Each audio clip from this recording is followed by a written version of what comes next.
여러분 좀 요번에 이제 그 RO라는 거, 그러니까 RO가 이제 혁명 조직, Revolutionary Organization 해가지고 이제 혁명 조직 이러는 거 해가지고 저번에 이석기 잡혀 들어갈 때 한번 그랬었잖아요. 근데 요번에 또 이게 혁명 조직 사건이었다.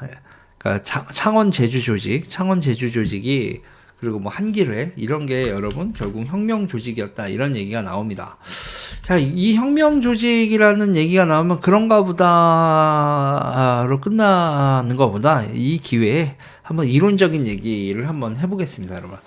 자, 이제 자유민주주의는요, 여러분 기본적으로 여러분 사유재산권에 기본을 한다. 사유재산권 제가 얘기하면서 이제 그거는 그거까지는 사유재산이 뭐다라는 거에 대해서 복잡하게 생각하지 말고 그 등기부등본하고 계좌 가지고 있고 재산을 보장해 주는 게 결국 뭐예요? 교회가 보장해줘요? 아니면 커뮤니티가 보장해줘요? 국가가 보장해주죠, 여러분. 그래서 네이션이라는 거 있잖아요. 국민국가가 뭐다 이런 거 뭐 이론적으로 하면 복잡한데 여러분 등기부 관리하고 재산권 지켜주는 게 그 국가다, 근대 국가다라고 생각을 하면 돼요. 가장 기본적으로 그걸 가지고 뭐 이제 이념적으로 뭐 민족 어쩌고 그런 거 아니에요, 여러분. 기본적으로 국가는 재산권을 관리하고 옛날에 그래서 제가 얘기했잖아요. 그 거주 이전의 자유요. 거주 이전의 자유 같은 경우도 내가 동네를 뜨면 내 재산권을 존중을 안 해줬다니까요. 옛날엔 너 동네 떴냐? 여기 너가 남기고 들어간 건 누가 가지면 되니? 네 집은 누구? 네 땅은 누가 가지고 가면 되니? 이런 거였지.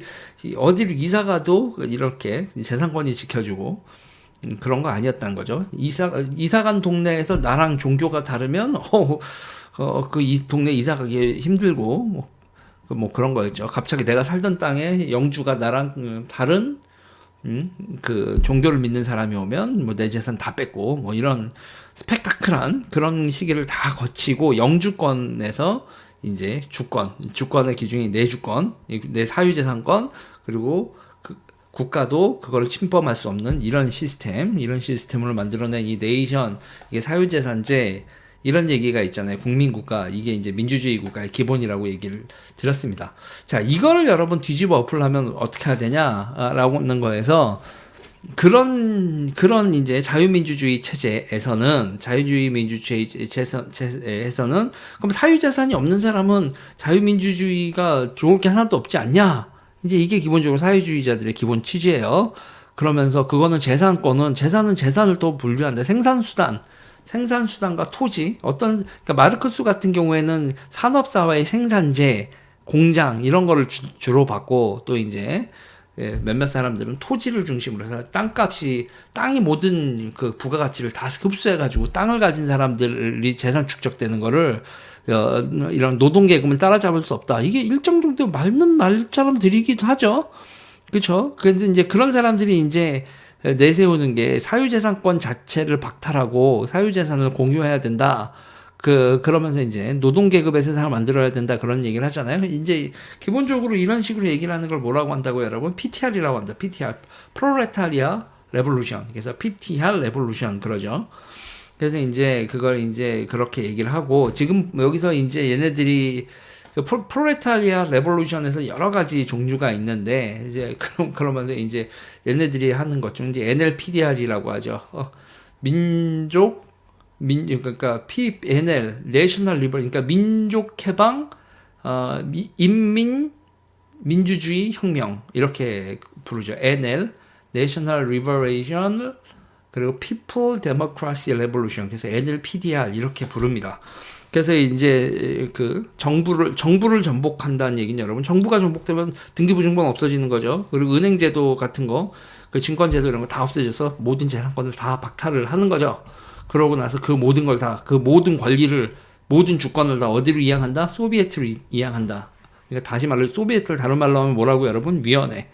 공산당 위원회, 공산당도 기본적으로 소비에트가 권력을 장악하기 위해서, 그러니까 얘네들은 기본적으로 소셜리즘이라고 그러잖아요. 사회주의 이렇게 얘기하는데 그 자기네들이 모여 있는 그 소셜의 대표자들을 이제 위원회 이렇게 얘기를 하고 혁명 전이 조직, 혁명 조직이 전위 조직의 구체화, 현물 이런 걸 이제 공산당이라고 하고 그 공산당이 으로 모든 권력을 이양한다. 모든 재산권, 모든 주권을 전부 다 그걸로 이양한다. 이런 식으로 한 걸 이제 소비에트 혁명, 우리나라 말로 하면 위원회 혁명, 뭐 이렇게 얘기하는 거죠. 그리고 이런 것들을 하기 위해서는 사유재산권 자체를 부정하기 위해서 얘네들이 가장 기본적으로 정부 전복을 시도하는 게 총파업, 그리고 이제 그 총파업이 가능한 여러 가지 정황 중에서 얘들이 항상 기다리는 게 대공황, 자본주의 시스템 자체가 작동 불능에 빠지는 대공황의 상태가 오거나 또는 전쟁이 벌어지거나 뭐 이랬을 때 대공황 전쟁 이런 걸 통해서 민중 봉기를 통해서 모든 걸 다 정지시킨 다음에 행정부를 국가를 전복시키고 장악한다. 이게 이제 기본적으로 얘네들의 혁명 전술 이렇게 되는 겁니다. 그러기 위해서는 항상 그래서 여러분 혁명의 날을 얘네들은 뭐라고 부르냐? 그걸 그날이라고 부릅니다. 그날. 그래서 그날 내지고 혁명이 끝난 다음 날은 뭐라고 부르냐? 그러면 새날이라고 불러요.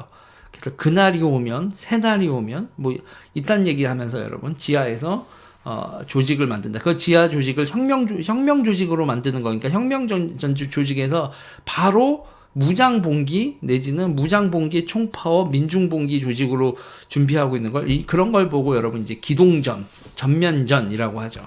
기동전 조직 전면전 조직이라고 하고 그리고 이제 그런 전면적인 혁명이 아니라 항상 그걸 위해서 보급투쟁도 하고 사회 문화죠. 그러니까 모든 전쟁은 여러분 기본적으로 그러니까 그람시 이론이나 이런 걸 보다 보면 여러분 그냥 우크라이나 전쟁을 봐도 그래요. 전쟁이 빵 터지고 끝나는 게 아니라 뭐가 되죠, 여러분? 보급이란 서플라이의 문제가 되죠. 서플라이의 그리고 문제가 되고 그다음에 지속성이라는 문제가 생기잖아요. 그러니까 그람시가 얘기했었던 건 이런 레볼루셔너리 조직들은 이것만 있어가지고는 혁명의 지속성을 담보할 수 없다. 그러니까 보급기지, 서플라이를 할 수 있는 보급기지, 문화적 투쟁기지, 그리고 보급기지 이런 것들을 충분히 확보해야 된다 이런 건데 그리고 이제 평시에 혁명의 봉기가 이게 되기 전에 혁명 조직이지 않은 척하고 존재하고 기존 사회 시민사회에는 우리가 자기네들이 충분히 서식할 수 있는 우리가 서식할 수 있는 곳이 있어 라고 하면서 그 시민사회의 진지를 파놓는다. 이제 각종 시민단체 만들고 바자회 하고 뭐 하면서 어떻게 뭐 협동조합 만들고 하면서 자기네들 먹고 살면서 경제활동하면서 버티는 거 그런 식으로 이제 만드는 그런 걸 이제 진지전 조직들, 시민단체 조직들, 뭐 이렇게 얘기를 하고요. 그리고 이제 그 봉기가 됐을 때 무장 봉기까지 포함해서 국가 전복을 하려고 하는 그런 조직들을 이제 전위 조직, 아로 조직 이렇게 얘기합니다. 그러니까 좌파의 혁명 방식에 두 가지 지연전, 그러니까 질질질 끌면서 이제 그 참호전 비슷하게 하는 그걸 이제 진지전이라고 부르고 참호전. 그러니까 옛날에 그 1차 세계대전 나오고 참호전 하니까 여러분 기관총 쏘고 하니까 도저히 전쟁이 안 끝나고 지리하게 벌어지잖아요. 그걸 보고 그람시가 그거에 착안해서 혁명도 이런 거 같은 거다. 우리가 저쪽한테 전력이 밀릴 땐 참호를 파고 버티는 것이다. 이런 식으로 얘기를 해서 그람시가 만들어낸 게 이제 진지전 이런 개념이고 그 이전부터 마르크스 레닌주의자들 걔네들의 이제 기본적으로 이제 레닌주의 같은 경우엔 그람스주의가 아니라 레닌주의는 기본적으로 기동전을 전제로 하고 있고 혁명의 날은 온다 뭐 이런 식으로 그런 걸 준비하죠. 그래서 뭐 무기 준비하고 총파업 준비하고 체제 전복 준비하고 이런 거를 이제 아로 조직이라고 하는데 이제 문제는 여러분 우리나라의 이 아로 조직은 문제가 있는 게 뭐냐면 이런 걸 얘기할 때 여러분 레닌이나 이런 거 얘기할 때는 기본적으로 공산당 맨 처음에 레닌이 얘기할 때는 공산주의 국가가 없죠.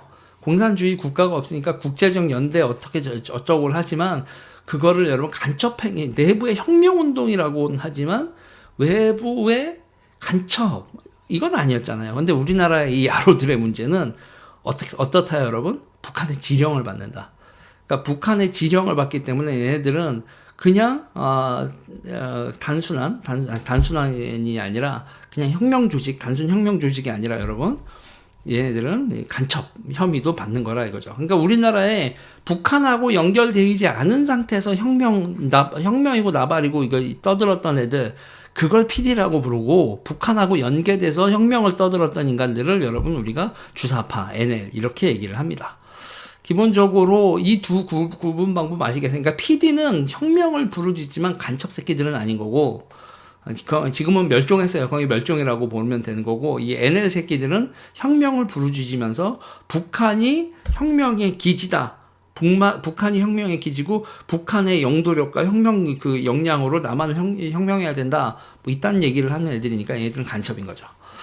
자, 그래서 이번에 창원 제주 조직은 북한의 김영명이 아니라 김명성이라는 지도요원이 있었고, 그 사람이 뭐 각종 문건을 만들 뭐 스테가노그라피 뭐 이런 거, 그리고 인터넷상에서 인터넷 넷 디보크 이런 거 만드는 방법, 그리고 USB 뭘 씹어가지고 삼키라고 했대나 뭐래나, 뭐 이런 거 하는 거, 그리고 활동하면서 이런 것까지 다 지도 편달을 했다는 거예요. 그러면서 이제 잠입해하고 들어가야 되는 조직으로 이제 이들이 찍었던 게 전국 농민회, 니네는 전국 농민회를 잠입해라. 제주의 4.3, 민주노총 산하의 4.3, 제주 4.3 운동, 그거에 대한 기리는 이런 조직에 들어가라. 이렇게 이제 오더를 내렸다는 겁니다.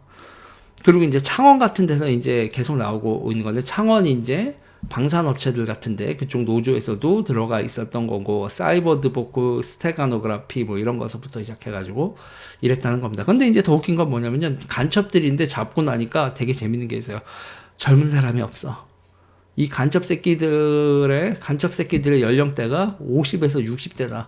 아이고, 이 나이 처먹고도 아직도 대학생인 줄 아는 이 정신 나간 새끼들이 이거 어떡하면 좋아요, 여러분. 참 이거 있잖아요. 이게 지금 조금 전에 이렇게 쭉 얘기하면 20대들이나 30대들 막 이렇게 할 것 같은 그런 거를 지금 5, 60대가 80년대 그 사이비 종교 같은 이 혁명론에 빠져 있었던 그 5, 60대가 지금 나이에서도 깨지지 않고 아직도 이러고 있다. 아이고 안심해. 여러분이 지금 이게 설명이 됐나요?